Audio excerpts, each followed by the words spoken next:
Selamat pagi anak-anakku, salam sehat, salam SMK bisa hebat. Anak-anak sekalian yang berbahagia, pada pagi hari ini kita akan melanjutkan pembelajaran kita, teknik pengelasan gas metal. Kita masuk pada KD 3.1 dan KD 4.1, yaitu pengelasan pelat posisi 1F. Anak-anakku yang berbahagia, pada kompetensi inti 3 tentang ranah pengetahuan, pada KD 3.1 yaitu menerapkan teknik pengelasan pelat dengan pelat pada sambungan sudut posisi bawah tangan dengan las gas metal atau migmat. Anak-anak sekalian, kita lihat dari KD 3.1 di atas. Apa yang harus kita pelajari? Apa yang harus kita terapkan? Ada dua hal. Yang pertama yaitu pengelasan pelat dengan pelat. Jadi kita akan mempelajari pengelasan pelat dengan pelat. Kemudian yang kedua yaitu sambungan sudut posisi di bawah tangan, yaitu yang dikenal dengan posisi 1F. Anak-anak sekalian yang berbahagia, kita bisa melihat dari KD 31 ini ada dua hal yang kita pelajari, yaitu pelat dengan pelat yang disambung, yaitu pada sambungan sudut posisi bawah tangan. Nah, sebelum kita melakukan proses pengelasan pada posisi 1F, jangan lupa gunakan APD Anda. Seperti apa APD yang harus dipersiapkan? Nah, jadi jangan sampai lupa APD, alat perlindungan diri, harus disiapkan untuk dipakai sebelum kita melaksanakan proses pengelasan. Untuk apa anak-anak? Untuk melindungi diri kita supaya tidak terjadi kecelakaan kerja. Nah, karena satu hal APD yang kita tidak pakai atau kita tinggalkan bisa mengakibatkan terjadinya kecelakaan kerja. Mungkin Anda melihat hal itu adalah hal yang sepele, hal itu hal yang Anda anggap remeh, tetapi sangat berbahaya bagi keselamatan di dalam kita bekerja. Oleh sebab itu harus pakai APD dari kepala sampai kaki. Jadi dari kap kepala untuk topeng lasnya, glove-nya, sarung tangannya, maskernya, kacamata untuk gerinda, kemudian baju kerja atau bisa menggunakan apron, safety shoes.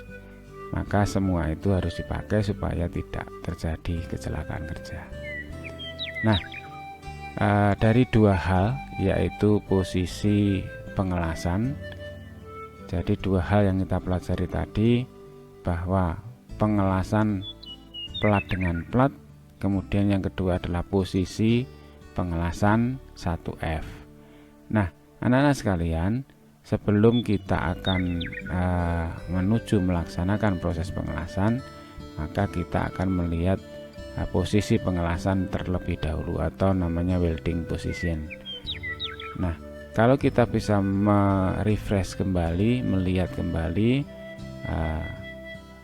macam-macam posisi pengelasan dan macam-macam bentuk sambungan. Jadi ada 5 macam bentuk sambungan, ada butt joint, corner joint, T-joint, lap joint, edge joint. Kemudian ada posisi flat atau datar, ada horizontal mendatar, ada vertikal, ada overhead. Ini adalah welding position atau istilahnya disebut dengan posisi pengelasan. Nah, kita bisa melihat tadi, jadi ada sambungan tumpul, sambungan sudut, sambungan T, sambungan tumpang, dan sambungan sisi. Kemudian ada di sini posisi pengelasannya, ada posisi di bawah tangan atau flat, ada posisi mendatar atau horizontal, ada posisi vertikal, ada posisi overhead atau di atas kepala. Nah, dari beberapa proses pengelasan pada bentuk sambungan dan posisi pengelasan ini, yang akan kita bahas pada saat ini adalah posisi 1F pada sambungan T dan pada sambungan tumpang. Nah, kita bisa melihat ini yang pertama adalah pengelasan plat dengan plat posisi 1F. Nah, apa itu 1F? Bahwa posisi 1F adalah posisi flat, sambungan sudut atau fillet. Untuk pengelasan 1F, benda kerja dimiringkan 45 derajat sehingga bagian yang akan dilas membentuk huruf V, jadi lebih mudah di atasnya. Nah, yang pertama 1F T-join. Nah, gambarnya seperti ini, sambungan T. Kemudian yang kedua 1F lap join atau sambungan tumpang. Anak-anak sekalian, pada kesempatan ini kita akan mempelajari dua hal tentang posisi pengelasan 1F. Yang pertama pada T-join, yang kedua pada lap join. Nah, kita lanjutkan. Apa saja yang harus kita lakukan sebelum kita melaksanakan proses pengelasan pada posisi 1F tersebut. Nah, yang pertama yaitu adalah persiapan bahan atau persiapan kampuh las. Ya, persiapan bahan atau persiapan kampuh las.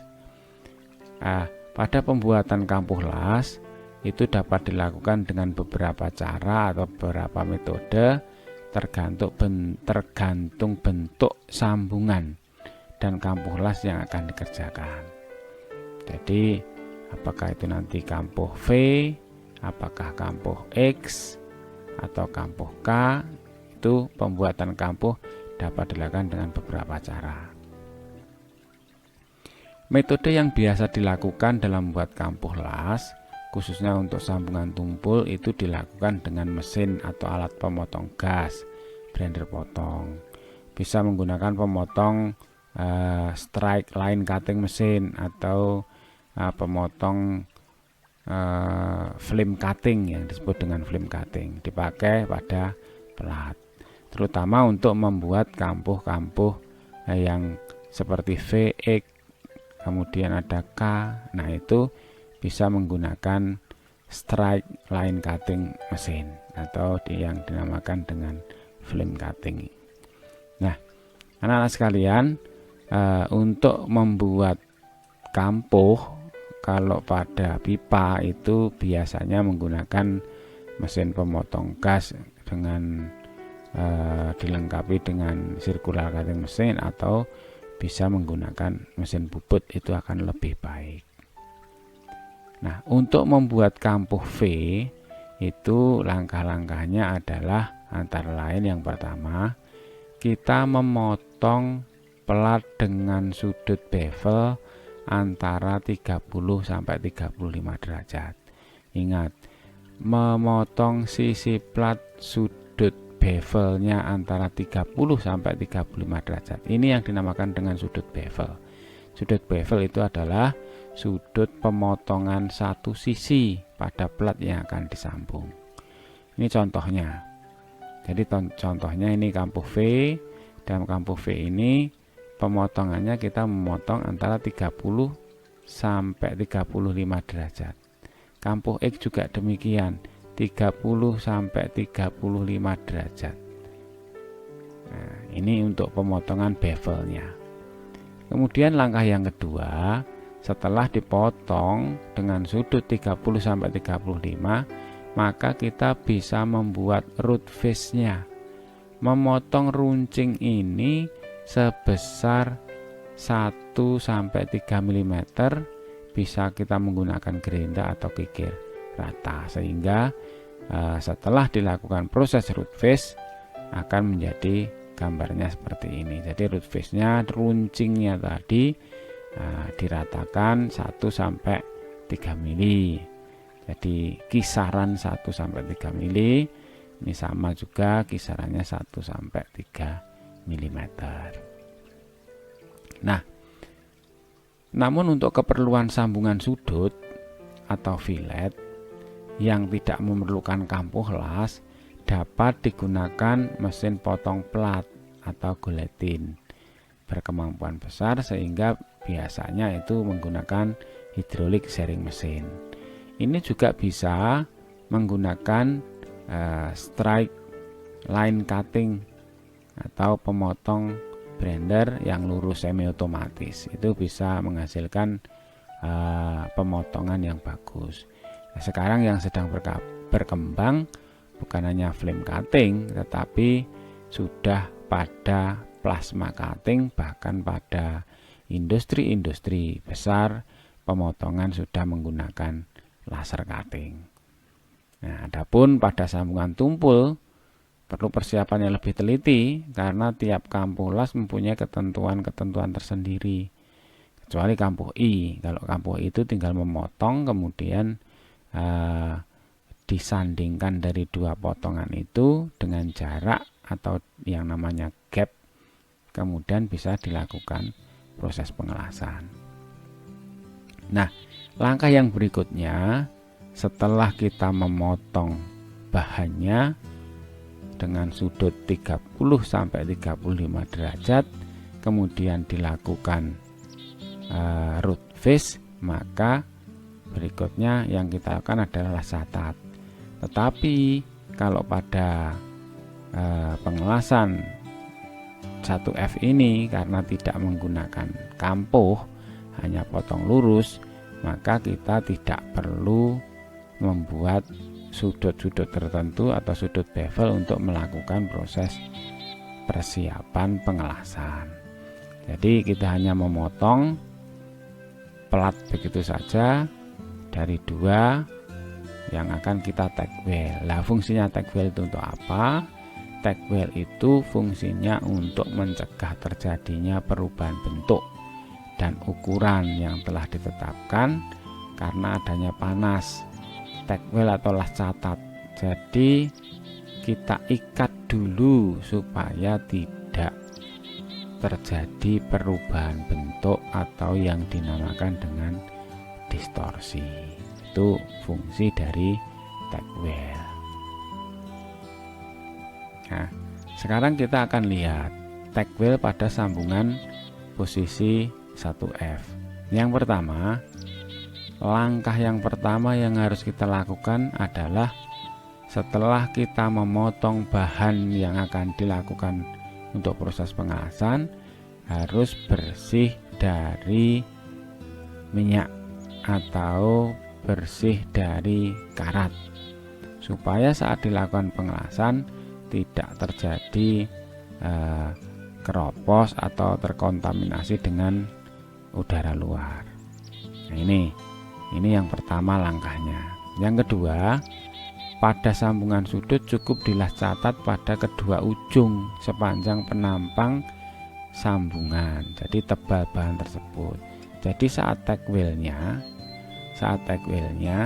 itu hanya dilakukan di ujung-ujung. Ini ujung satu, kemudian yang di sini yang belakang dilakukan tag weld. Jadi tag weld hanya dilakukan pada ujung-ujungnya saja. Jadi hanya di ujung-ujungnya saja. Jadi tag weld itu dilakukan di ujung-ujungnya dari, nah ini di ujung-ujungnya, ini ujung-ujung dari posisi dari benda yang akan dilakukan pengelasan. Ini dilakukan tag weld. Jadi tag weld dilakukan hanya pada ujung-ujungnya saja.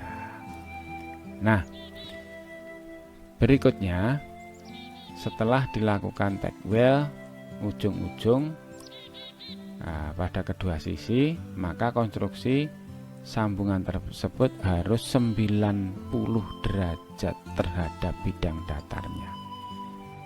Jadi ada dua cara di dalam kita melakukan tag weld. Jika akan dilakukan pengelasan dari kedua ujung, dari dua sisi, maksudnya dari dua sisi, maka konstruksi sambungan itu harus 90 derajat terhadap bidang datarnya. Ini jadi bila dilakukan dari dua sisi, maka di sini harus 90 derajat. Ini jadi sudutnya harus 90 derajat. Nah, tetapi jika yang proses pengelasan itu pada sambungan T atau T-join itu hanya satu sisi saja, maka benda itu di tag weld dari dua ujungnya, tetapi harus perakitannya itu menjauhi sisi tegak sambungan yang akan dilas sebesar 3 sampai 5 derajat. Nah, apa tujuannya kita memberi ristan atau kelebihan kemiringan dari sudut ini 3 sampai 5? Ini untuk mengantisipasi jika kita melakukan pengelasan di satu sisi ini, karena akibat panas akan ketarik, maka nanti setelah selesai pengelasan, maka nanti benda kerja itu akan menjadi tegak lurus dari bidang tersebut. Nah, ini tujuannya. Ini tujuannya jika kita mengelas hanya satu sisi saja. Nah, kemudian baru kita akan melaksanakan proses pengelasan. Nah, dalam proses pengelasan 1F ini kita bisa melakukan dengan beberapa cara. Artinya beberapa cara ini akan dilas berapa lapis atau berapa jalur, maka harus diperhitungkan dari tebal plat yang akan disambung. Jadi langkahnya yang pertama, kita motong benda kerja ini sebagai contoh, panjangnya 200, lebarnya 70 mm, tebalannya 8 mm. Nah, setelah kita memotong, kemudian kita tag weld, maka pada proses penyambungan pada T-join satu jalur posisi 1F, ya, jadi hanya satu jalur pada posisi 1F. Nanti bisa menggunakan 2 atau 3 jalur. Kalau hanya satu jalur, maka yang dimaksud dengan 1F itu adalah, nah, kita miringkan 45 derajat. Kita miringkan 45 derajat sehingga kita bisa melakukan proses pengelasan dari atas. Nah, ini yang dinamakan dengan flat atau 1F. Nah, ini yang dinamakan dengan hanya satu jalur, satu lapis saja. Kita melakukan satu jalur atau satu lapis saja. Nah, ini caranya. Jadi untuk melakukan pengelasan cukup touchnya kita tarik saja, mungkin dengan ayunan sedikit supaya bisa terisi dari sudut-sudut ini. Kemudian kalau kita melakukan pengelasan sambungan T-join dengan 3 jalur, bagaimana caranya? Caranya adalah yang pertama, jadi ini jalur pertama ini nomor 1 ini kita perhatikan yang sebelah kanan. Pada jalur pertama itu harus tegak lurus touchnya. Nah, ini saya gambar dengan hanya semacam elektroda. Karena apa? Kalau saya gambar dengan touchnya seperti ini, maka akan kurang jelas. Sehingga saya gambar dengan seperti SMAW. Nah, sehingga bisa melihat, berarti pada saat pertama kali melakukan pengelasan pada jalur yang pertama, maka sudutnya adalah 90 derajat ini. 90 derajat. Nah, kemudian yang kedua, jalur yang kedua ini, jalur yang kedua yang di sini pada ini 2, itu adalah jaraknya adalah 70 derajat dari posisi sebelah kirinya. Ini 70 derajat. Nah, 70 derajat. Miringnya terhadap bidang yang samping kirinya. Kemudian untuk yang ketiga ini, yang ketiga jalur terakhir, maka miringnya ini juga 70 derajat terhadap satu bidang sisi yang satunya. Nah, ini adalah cara kita melakukan proses pengelasan dengan 3 jalur. Jadi tidak bisa 3 jalur itu semua tegak seperti jalur pertama. Jadi jalur pertama, kedua, dan ketiga itu posisi sudutnya sudah berbeda. Nah, inilah anak-anak untuk pengelasan sambungan T atau T-join dengan proses pengelasan 3 jalur atau 3 pas. Nah, terus yang kedua, pengelasan sambungan plat dengan plat posisi 1F yang jenis yang kedua yaitu pada sambungan tumpang. Kalau yang pertama tadi pada T-join atau sambungan T, nah sekarang adalah sambungan tumpang. Pada sambungan tumpang ini proses tag wheel-nya sama, ini proses tag wheel-nya pada posisi datar dari kedua ujung ini. Berikutnya diposisikan untuk pengelasannya pada 1F. Nah, ini jadi diposisikan, dikasih penahan, dimiringkan 45 derajat posisinya, sehingga posisi dari proses pengelasan ini, touchnya ini, jadi ini saya simbolkan, ini touchnya, ini saya gambar lurus, ini kita anggap ini adalah elektrodanya, elektrodanya. Ini touchnya, sudutnya 90 derajat. Nah, kemudian terhadap arah gerakan dari touchnya itu sendiri itu adalah 70 sampai 85 derajat. Sehingga kalau kita melakukan baik dalam satu jalur maupun 2 jalur, karena ini hanya 2 jalur, maka bisa sudut tegaknya tetap 90 derajat terhadap proses gerakannya itu adalah 70 sampai 85 derajat. Nah, ini anak-anak sekalian tentang apa itu yang dinamakan dengan proses pengelasan plat dengan plat posisi di bawah tangan pada sambungan tumpang dan sambungan T. Nah, nanti kita akan lebih lanjut untuk pemahaman ini. Jika kita sudah bisa melakukan tatap muka, maka kita bisa mempraktekkan dari teori yang sudah saya jelaskan ini. Anak-anak sekalian,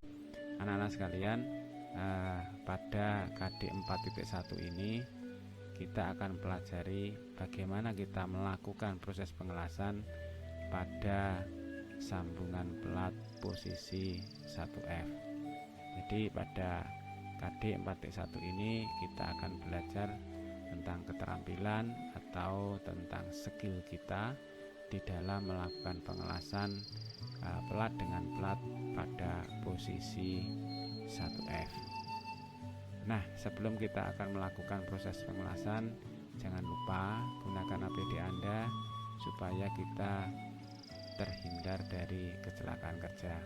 Sekecil apapun mungkin APD yang Anda anggap remeh selalu digunakan untuk melindungi diri Anda dari kecelakaan kerja.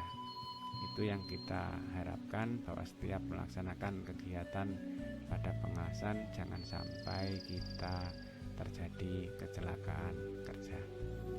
Anak-anak sekalian, minggu lalu kita sudah belajar tentang bagaimana mempersiapkan proses pengelasan, tentang bahan yang akan kita las pada proses pemotongan, kemudian pada proses tag weld, bagaimana kita mengantisipasi supaya tidak terjadi distorsi dan sebagainya. Itu kita lakukan pada proses tag weldnya. Nah, kita bisa melihat pada gambar di samping setting posisi 1F. Jadi posisi 1F itu adalah posisi pengelasan dari posisi atas. Jadi posisinya adalah 45 derajat dari bidang miringnya dari posisi sambungan T tersebut. Nah, kalau sudah kita setting seperti itu, maka berikutnya kita akan belajar tentang bagaimana caranya kita melakukan proses pengelasan. Anak-anak, pada saat ini kita yang pertama akan belajar metode pengelasan. Di dalam proses pengelasan pada 1F ini adalah metode tentang arah pengelasannya. Arah pengelasan dari gerakan touch atau welding gun itu ada dua. Yang pertama adalah pengelasan arah maju apabila holder atau welding gun atau touchnya itu dipegang tangan kanan, kemudian arah pengelasannya dimulai dari arah kanan ke kiri. Ini yang dinamakan dengan pengelasan arah maju. Nah, gambarnya adalah seperti itu, dari touchnya dari arah kanan ke kiri. Yang kedua, pengelasan arah mundur. Itu apabila holder atau welding gunnya itu dipegang tangan kanan, kemudian arah pengelasannya itu dari sisi kiri ke kanan. Berbeda dengan mungkin orang Eropa yang memegangnya dengan tangan kiri, itu berbeda. Intinya bahwa kalau arah maju itu dinamakan dengan arah dorong atau push. Nah, kemudian untuk arah mundur itu adalah arah tarik atau pull. Nah, ini arah pengelasan. Kemudian metode yang kedua, kalau yang pertama itu adalah arah pengelasan, yang kedua adalah gerakan atau ayunan touch atau stang las. Jadi dari gerakan ayunan yang pertama itu pada posisi flat atau horizontal atau overhead maupun tegak, itu rata-rata gerakannya tanpa diayun, ya, tanpa diayun, hanya dorong ataupun tarik saja. Itu untuk posisi flat, horizontal, overhead ataupun tegak. Tetapi ada juga yang kedua, gerakan itu menggunakan gerakan diayun setengah C atau zigzag. Nah, ini tujuannya supaya pada bidang sisi-sisi pada saat kita melakukan proses pengelasan sudut itu betul-betul terisi, sehingga tidak ada yang namanya underfill di sana. Yang ketiga, gerakannya adalah segitiga atau menusuk. Nah, ini gerakan ini juga berlaku pada sambungan fillet atau sambungan sudut. Itu yang gerakan menusuk atau segitiga. Nah, sekalian, bagaimana dari dua metode pengelasan ini kalau kita laksanakan pada proses pengelasan. Kita akan lihat contoh-contoh dari proses pengelasan melalui video berikut ini. Sekarang kita akan melihat arah mundur itu seperti apa, arah mundur tanpa ayunan. Coba kita perhatikan videonya. Sekarang perhatikan begitu, untuk mendapatkan hasil yang maksimal pada saat kita melakukan tarikan, maka harus konsisten, betul-betul tarikan itu lurus, jangan sampai berbelok-belok sehingga hasilnya bisa maksimal. Itu. Kemudian yang kedua kita akan lihat kalau arah maju dengan ayunan itu seperti apa. Kita bisa lihat dulu di sini videonya. Nah ini, jadi ini arahnya maju, kemudian diayun setengah C. Nah, diayun setengah C. Nanti kita akan bisa melihat tujuannya apa. Tujuannya adalah untuk menghindari di pinggir-pinggir ini supaya tidak terjadi yang namanya underfill. Underfill itu apa? Underfill itu adalah cacat pengelasan di mana bagian pinggir atau sisi-sisi itu tidak terisi. Itu yang dinamakan underfill. Sehingga untuk mengantisipasi itu kita bisa menggunakan gerakan yaitu di ayun. Nah, dengan di ayun itu dari sisi-sisi tidak akan terjadi cacat underfill sehingga hasilnya bisa penuh. Kemudian bisa dilihat seperti apa kalau kita melakukan gerakan. Nah, kita lihat hasilnya. Nah, ini hasilnya bisa rata. Nah, ini untuk yang menggunakan arah maju dengan ayunan. Berikutnya kita akan melihat perbedaan antara hasil gerakan tarik dan dorong. Itu nanti kalau dilakukan pengujian kita bisa melihatnya. Nah, ini gerakan dorongnya tadi di maju, gerakan arah maju dengan ayunan. Kalau ini tidak begitu kelihatan gerakan ayunannya, itu ada gerakan tali ya. Kalau seperti ini kita lakukan pemotongan ya, kita potong. Nah, setelah kita potong kita lihat penampang potongnya, dihaluskan dia dengan namanya flap disc. Jadi flap disc berikutnya kita oles dengan HCl atau cairan air keras. Kita akan bisa melihat, kita akan perhatikan di sini hasilnya ya. Kita bisa membedakan perbedaan antara gerakan yang ditarik dan yang didorong. Jadi ini yang didorong, kemudian yang sebelah kanan ini adalah yang ditarik. Sehingga didorong itu hasilnya lebih dalam daripada yang ditarik. Yang didorong akan lebih dalam. Nah, ini hasil dari pengelasan kita arah gerakan yang berbeda, yaitu arah gerakan tarik dan arah gerakan yang didorong. Itu kita bisa melihat seperti itu. Nah, itu. Nah, anak-anak sekalian, kita sudah mempelajari tentang bagaimana kita melakukan pengelasan dengan posisi 1F, baik itu ditarik atau didorong, baik itu dengan ayunan ataupun tanpa ayunan. Nah, dari situ kita bisa menyimpulkan, anak-anak bisa menyimpulkan mana yang baik antara tarik dan dorong.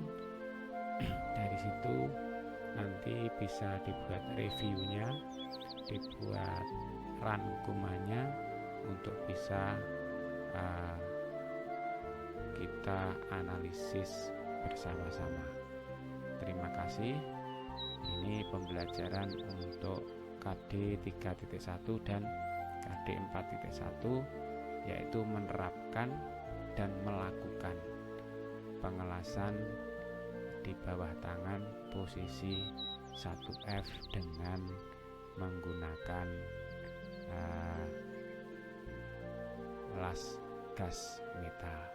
Anak-anak sekalian, pada pagi hari ini mungkin saya akhiri sampai di sini. Semoga materi pada pagi hari ini dapat bermanfaat untuk anak-anak baik di masa sekarang maupun yang akan datang. Terima kasih.